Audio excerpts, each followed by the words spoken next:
નગર પ્રાથમિક શિક્ષણ સમિતિના ચોથા વર્ગના કર્મચારીઓને કાયમી કરવાની માંગણી સહિતના મુદ્દાને લઈને આજથી અચોક્કસ મુદ્દતની હડતાલની શરૂઆત થઈ હતી। વડોદરા મહાનગરપાલિકા હસ્તકની નગર પ્રાથમિક શિક્ષણ સમિતિમાં ચોથા વર્ગ કર્મચારી સંઘ દ્વારા 570 કર્મચારીઓને કાયમી કરવાની માંગણીનો ઉકેલ લાવવા તારીખ 4 સુધીનું અલ્ટિમેટમ આપ્યું હતું, પરંતુ કોઈ નિવેડો નહીં આવતા આજથી 5મી જૂનથી અચોક્કસ મુદ્દતની હડતાલની શરૂઆત કરવામાં આવી છે। શિક્ષણ સમિતિની દાંડિયા બજાર સ્થિત વડી કચેરી ખાતે સંઘના નેજા હેઠળ હડતાલના મંડાણ કરવામાં આવ્યા છે।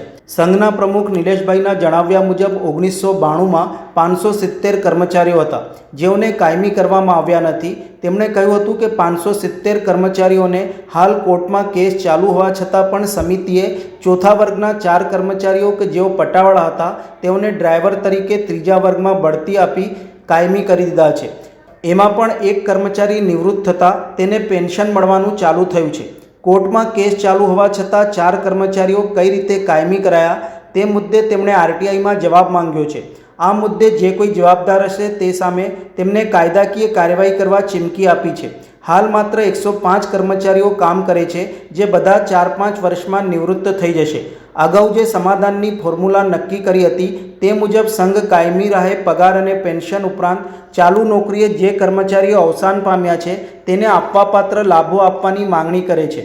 આ વખતે કોઈપણ પ્રકારનું લોલીપોપ લેવામાં નહીં આવે। આ વખતે આંદોલન પરિણામ પ્રાપ્ત કરીને જ રહેશે। માંગ તો અમારી જે પુરાણી માંગ છે એ પ્રમાણે કે 33 વર્ષથી જે કાયમી નથી કરતા એટલે કાયમી કરે। બીજું એક આજે નવું વધારાનું એવું છે કે 570 કર્મચારીઓ જ્યારે કેસ હાઈકોર્ટમાં ચાલુ હોય એ કર્મચારીના નામ છે એવા 4 કર્મચારી ચોથા વર્ગના અમારી સાથેના એમને કાયમી કરવામાં આવ્યા। ત્યારબાદ એ લોકોને ત્રીજા વર્ગમાં ડ્રાઈવર તરીકે બઢતી આપી। એમાંના એક કર્મચારી રિટાયર થઈ ગયા, એને પેન્શન આપે છે।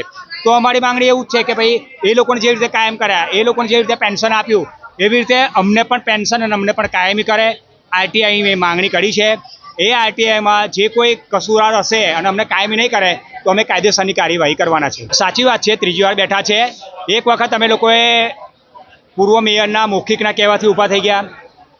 જાન્યુઆરીની 18 તારીખે સ્ટેન્ડિંગ કમિટીના ચેરમેને લેખિતમાં આપ્યું, ઊભા થઈ ગયા। એને આજે 5 મહિના થયા, પણ આગળ કોઈ કાર્યવાહી નહીં વધતા અમારે ફરી હડતાલ પર બેસવું પડ્યું અને આ હડતાલ અમારી છેલ્લી હડતાલ હશે। કાયમીનો ઓર્ડર લીધા વગર અમે અહીંયાથી ઊભા થવાના નથી। આ હડતાલમાં પણ લોલીપોપ આલી દીધું તમે આગળ બને જ નહીં। હવે એ લોલીપોપ શબ્દ જ ભૂલી જતો સાહેબ। હવે લોલીપોપ લેવાના નથી, કોઈ વસ્તુ એ બને નહીં, કોઈ સમાધાન નહીં। ઓપરેશન સિંદૂર થકી કે જે હુમલો થયેલો એમાં જે શહીદ થયા એમને અમારે શ્રદ્ધાંજલિ છે। એના બાદ જે સેનાએ વળતો જવાબ આપ્યો છે એને અમારે સૈનિકને સલામ છે। અને એ જ કહેવા માગીએ છીએ કે ભાઈ તમે જો સિંદૂરની વાત કરતા હો તો અમારી જે મહિલાઓ છે 50% ઉપર, તો એમના સિંદૂરનું શું?